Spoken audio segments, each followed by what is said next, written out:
একটি মেয়ে শেফ সেজে চুপি চুপি খাবারে সামান্য লুজিং সিরাপের মতো ঔষধ মিশিয়ে দেয়। সেই মেশানো খাবার যখন জনপ্রিয় অভিনেত্রীর টেবিলে পৌঁছায় তখনই সেই মেয়ে তাড়াতাড়ি মহিলা টয়লেটে গিয়ে সব কেবিন ভিতর থেকে লক করে দেয়, শুধু একেবারে ভিতরের কেবিনটা খোলা রাখে। এদিকে অভিনেত্রী খাবারটা পরিষ্কার করে খেয়ে ফেলে, কিন্তু হঠাৎ তার পেটে প্রচন্ড ব্যথা শুরু হয় এবং টয়লেটের প্রবল চাপ আসে। তিনি আস্তে করে টয়লেটের দিকে দৌড়ায়, কিন্তু জানতো না যে সেখানে তার জন্য চোরচত্র আগে থেকে ফাঁক পেতে রেখেছে।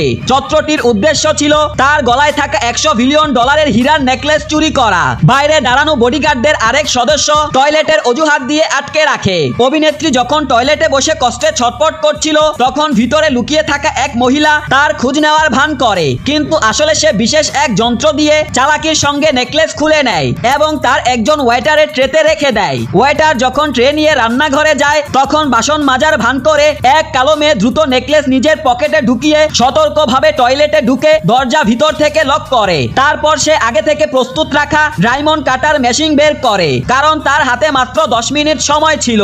সেই সময়ের মধ্যে তাকে নেকলেসের হীরা আলাদা করে 7টি আলাদা গয়নায় রূপান্তরিত করতে হবে, যাতে সহজে বডিগার্ডদের চোখ ফাঁকি দিয়ে বাহিরে বের হওয়া যায়। এদিকে অভিনেত্রী দেওয়ালে ভর করে বাহিরে বের হয়ে আসে। বডিগার্ড সঙ্গে সঙ্গে লক্ষ্য করে যে তার গলায় নেকলেস নেই। একজন বডিগার্ড টয়লেট পরীক্ষা করতে যায় এবং অন্য একজন পুরো পার্টি সিল করে দেয় যেন প্রত্যেককে তল্লাশি করা যায়। তল্লাশির সময় রান্নাঘরে থাকা সেই কালো মেয়ের উপর সন্দেহ হয়। ঠিক তখনই দলের আরেকজন আগে থেকে তৈরি রাখা নকল নেকলেস বের করে ওয়াশিং মেশিনে ফেলে দেয় এবং খুঁজে পাওয়ার অভিনয় করে।